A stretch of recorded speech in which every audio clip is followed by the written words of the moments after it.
이 시간 예배로 나오신 합정교회 성도 여러분, 주님의 이름으로 환영하고 축복합니다. 기도하시겠습니다.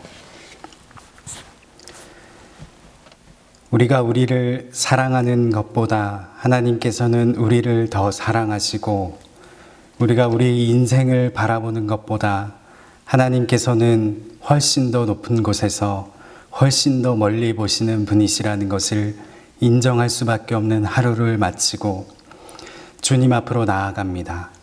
각자의 처소에 주님 임재하여 주시고 말씀하여 주시고 위로하여 주시며 치유가 일어나는 예배가 되게 하옵소서. 예수님의 이름으로 기도합니다. 아멘. 함께 보실 하나님의 말씀은 마태복음 25장 40절 말씀입니다. 제가 봉독해 올리겠습니다. 임금이 대답하여 가라사대 내가 진실로 너희에게 이르노니 너희가 여기 내 형제 중에 지극히 작은 자 하나에게 한 것이 곧 내게 한 것이니라 하시고 아멘. 예수님의 말씀은 참 쉽습니다. 누구나 공감할 수 있고 그리고 상상이 되는 이야기로 비유로 말씀을 하십니다. 본문에서도 양과 염소를 섞어 키웠다는 비유로 주님께서는 말씀을 하십니다. 양들은 서로 엉켜붙는 붙어 지내는 습성을 가지고 있는데 생각해보면 중동 한낮이 얼마나 뜨겁겠습니까? 그런데 그 무리에 염소를 섞어 놓습니다. 염소는 모여있는 무리를 흐트러 놓고 헤집어 놓는 습성이 있습니다. 그럼 양의 입장에서는 굉장히 불편했을 것입니다. 만약 양이 인격이 있는 존재였다면 자신들의 무리 가운데 염소를 섞어 놓은 주인을 굉장히 원망했을 것입니다. 그런데 밤이 되면 급격하게 추워지는 중동의 특성상 주인은 염소를 무리에서 빼냅니다. 본문 바로 앞에 25장 32절 말씀을 보면 모든 민족을 그 앞에 모으고 각각 분별하기를 목자가 양과 염소를 분별하는 것 같이 하여, 이렇게 말씀하시면서 마지막 때에 이런 일이 일어난다는 것을 주님께서는 말씀하고 계십니다. 이 비유를 통해서 우리는 두 가지 위로를 받습니다. 우리가 이 땅을 살아가다 보면 간혹 염소와 같은 사람을 종종 우리는 만납니다. 무리를 헤집어 놓고 마음을 상하게 하는 일을 우리는 종종 겪습니다.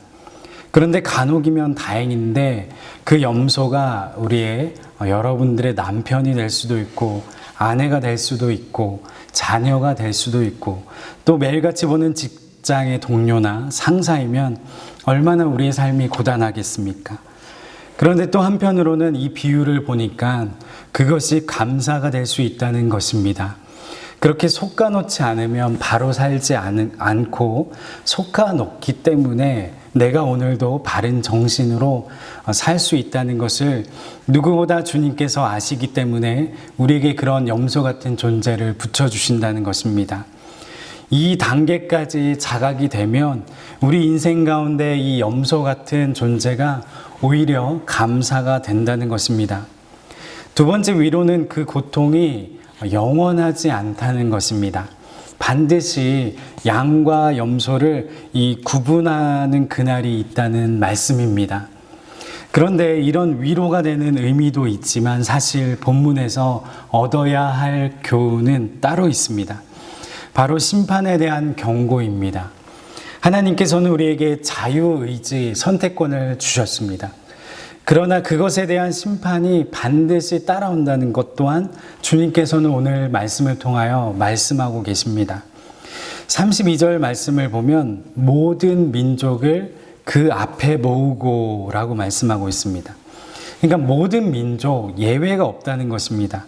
자신이 선택한 것에 대해서 평가를 받고 심판을 우리는 누구나 다 받는다는 것입니다. 그렇다면 주님은 무슨 기준으로 평가하고 심판하시는지 보면 35절과 36절에 보면 내가 줄일 때에 너희가 먹을 것을 주었고 목마를 때에 마시게 하였고 나그네 되었을 때에 영접하였고 벗었을 때에 옷을 입혔고 병들었을 때에 돌아보았고 옥에 갇혔을 때에 와서 보았느니라. 주님과의 이 인격적인 관계를 통한 한 영혼에 집중하는 것, 바로 주님과의 인격적인 관계를 기준으로 심판하신다는 것입니다.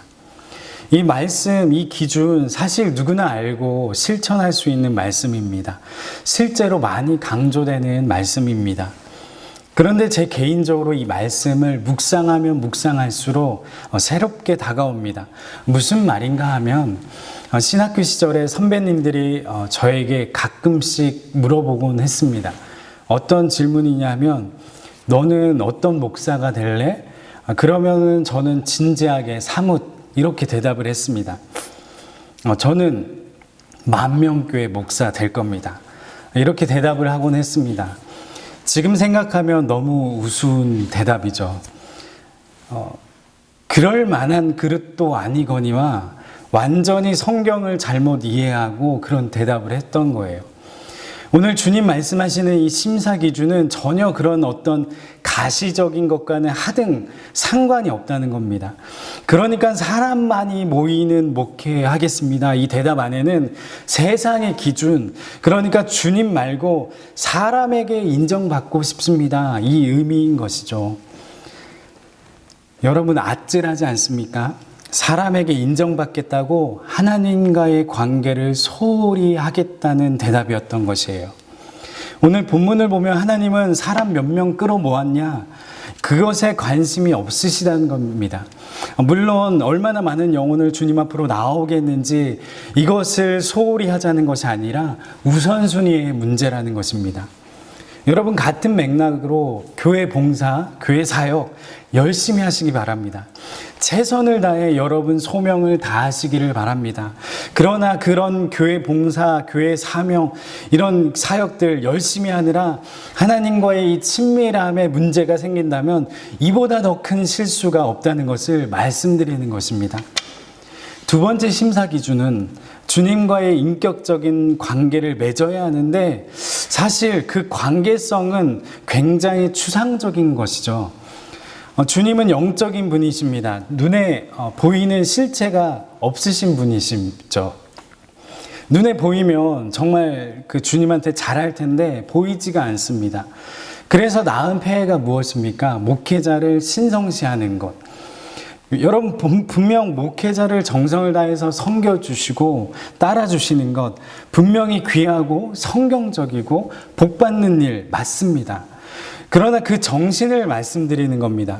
목회자를 존경하고 말씀에 순종하는 것은 저 같은 목회자가 진짜 대단한 사람이라서가 아니라 보잘것없는 사람을 목회자로 세워주시고 통로로서 역사하시는 하나님을 인정하는 그 중심으로 하셔야 한다는 것을 말씀드리는 겁니다. 그렇다면 정말 무엇이 진짜 심사 기준입니까? 성경에서는 분명하게 말씀하고 있습니다. 가장 큰 계명 성경에서 어떻게 말씀하고 있습니까? 하나님 사랑하고 이웃을 사랑하라. 주님과의 인격적 관계성이라는 이 추상적인 개념을 이웃 섬김이라는 구체적인 개념으로 바꿔야 한다는 것입니다. 그것이 바로 오늘 함께 읽은 본문 말씀 40절 말씀입니다. 사실 그동안 우리가 해오던 신앙생활을 빗대어 볼 때에 이 말씀은 사뭇 충격적일 수 있습니다. 우리는 신앙생활을 언급할 때에 추상적인 것, 형이상학적인 것을 받아들입니다. 그러니까 묵상, 큐티, 기도, 신성한 예전 이런 것들이 반드시 우선되어야 합니다. 그렇게 하나님 앞에 나와 예배하고 기도하고 찬양하는 것 반드시 중요합니다. 굉장히 중요한 요소들 맞습니다. 그런데 주님 말씀하시는 것은 거기에서 그치면 안 된다는 것입니다. 무엇이 신앙생활입니까? 이렇게 질문을 하니까 예수님께서는 목마른 자들에게 물 한 잔 떠주는 것, 헐벗은 자들을 위해서 옷 한 벌 제공해 주는 것, 병든 자를 찾아가 등 한 번 두드려주고 함께 울어주는 것, 지극히 작은 자 하나에게 한 것, 이 모든 행위들을 공동선상에 놓고 주님께서는 바라보고 계시다는 것입니다.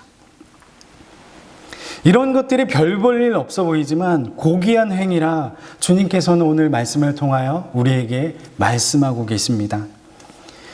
그러니까 관계성을 소중히 여기시는 주님께서 여러분들을 소중히 여기신다면 똑같은 무게로 내 이웃, 여러분들의 이웃도 똑같이 소중히 여기신다는 것입니다. 사랑하는 성도 여러분, 우리의 신앙생활이 하나님 나만 사랑해 주세요가 되지 않기를 바랍니다.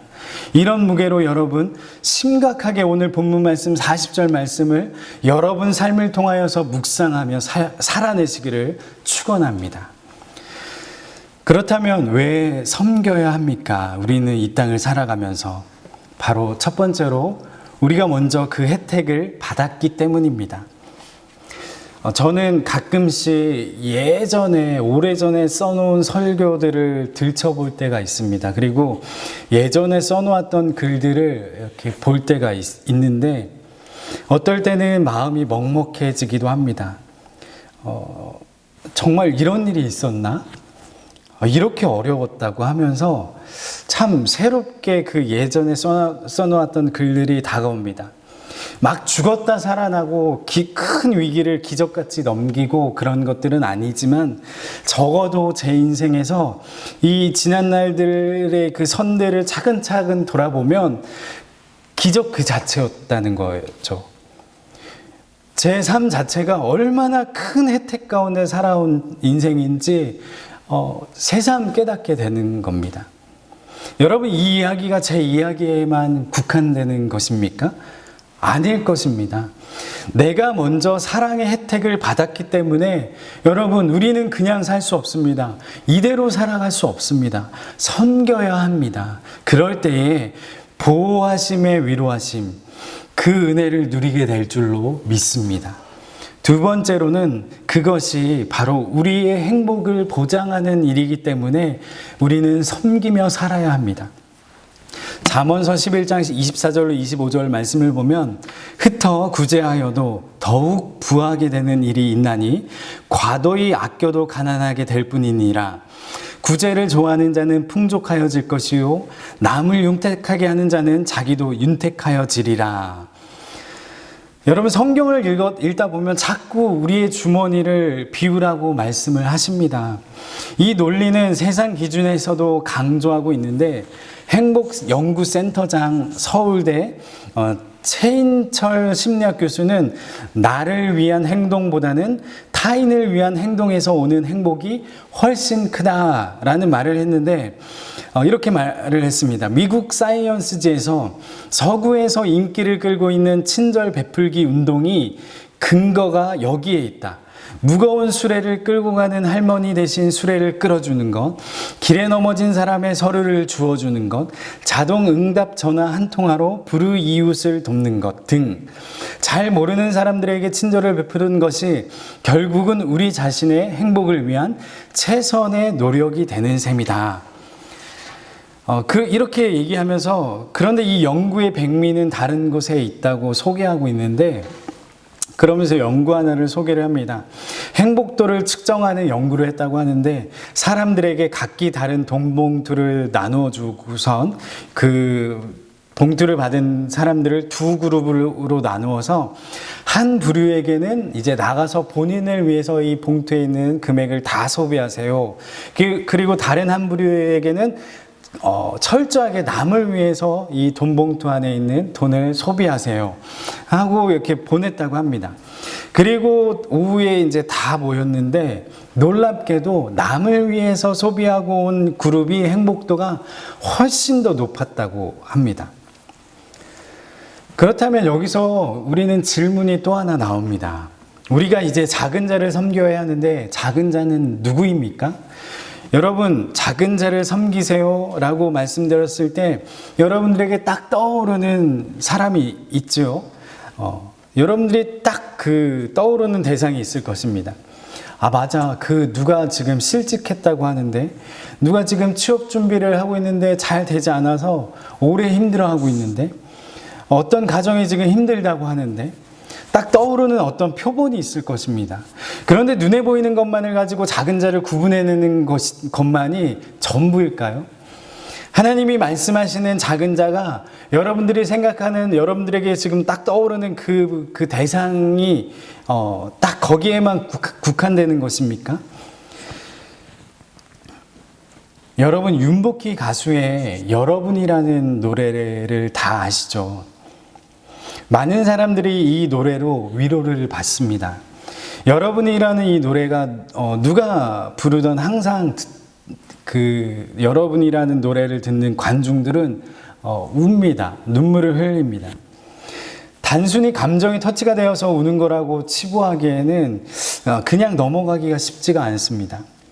단순하게 한 가수가 가사로, 음률로 위로하는 것이 아니라, 여러분, 이 여러분이라는 이 노래를 영어의 원문으로 보면 진짜 이 윤복희 가수분께서 쓰신 진짜 영어 가사를 보면, 그러니까 위로자는 예수님입니다. 위로를 받는 주체는 바로 인류이고요. 영어 가사를 보면 이런 가사가 있습니다. 직역하면 이 길, 모두가 다 이 길을 지나간다. 여러분, 이 길이, 그 길이 어떤 길입니까? 앞이 캄캄하고 보이지 않고 간절하게 사랑이 필요한 그 길을 누구나가 다 지나간다는 것입니다. 현대를 살아가는 모두가 내면에 상함과 외로움이 있다는 것을 말씀하고 있는 겁니다. 모두가 다 외롭고 내면의 상처를 가지고 살아가는 것이 현대를 살아가는 저와 여러분들의 삶이라는 것입니다. 이 가요를 들으면서 많은 사람들이 그것이 자각되고 또 저도 자각이 되더라는 겁니다. 그래서 많은 사람들이 눈물을 흘리고 위로를 받습니다. 그런데 자각은 되는데 가요는 딱 거기까지라는 겁니다. 치유가 일어나지 않습니다. 치유가 일어나기 위해서는, 근본적인 치유는 말씀으로 돌아갈 때 가능할 줄로 믿습니다.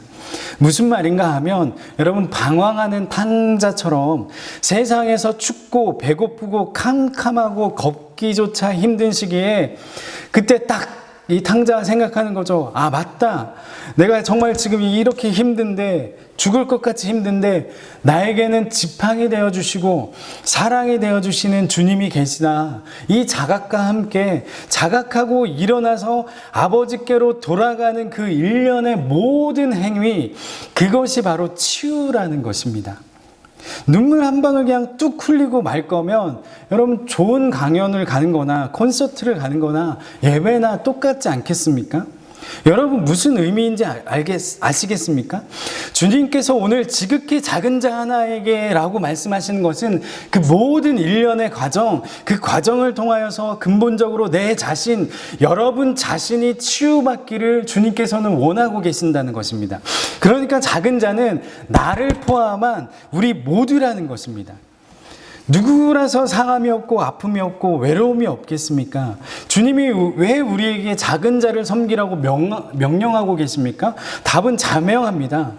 모두가 다 외롭고 상처 속에 사는 인생인데, 그 가운데 우리가 모두가 서로가 서로를 품고 보듬으면서 섬기는 일이 있을 때에 누가요? 내가 그 혜택을 결국은 받게 된다는 것을 주님께서 잘 알고 계시기 때문에 작은 자를 섬기라는 거예요. 내가 치유받기를 주님께서 원하고 계시기 때문에, 내가 작은 자인 것을 주님께서 아시기 때문에. 자승자박. 이 현대인들 얼마나 똑똑합니까? 이 똑똑한 현대인들의 자승자박이 무엇입니까? 모두가 다 잘 살려고 애쓰고 모으고 움켜쥐려고 이를 악무는데, 여러분 표정을 보면 어떻습니까? 행복하지가 않습니다. 누가 어려운 자들을 돕습니까? 지금 어려움에 처해 있는 사람이 돕습니다. 어떤 부자가 이런 말을 했습니다. 그때 망하지 않았으면 진짜 망할 뻔했습니다. 여러분, 작은 자들을 섬기라고 하시는 것은 바로 내 행복을 위해서 요구하시는 것입니다. 내려놓을 때 그것이 여러분들의 행복이 될 것입니다. 사랑하는 성도 여러분, 결코 만만하지 않은 이 땅에서의 삶이지만 지팡이 되어주시고 사랑이 되어주시는 주님 계심을 잊지 않는 여러분 되기를 기도합니다. 작은 것에서부터 작은 자를 일으키시는 여러분들 되시기를 기도합니다. 이제 그 작은 자를 돕는 여러분들의 여정 가운데에 여러분 내면이 근원적으로 치유가 되는 인생이 되시기를 주님의 이름으로 간절히 축원합니다. 기도하시겠습니다.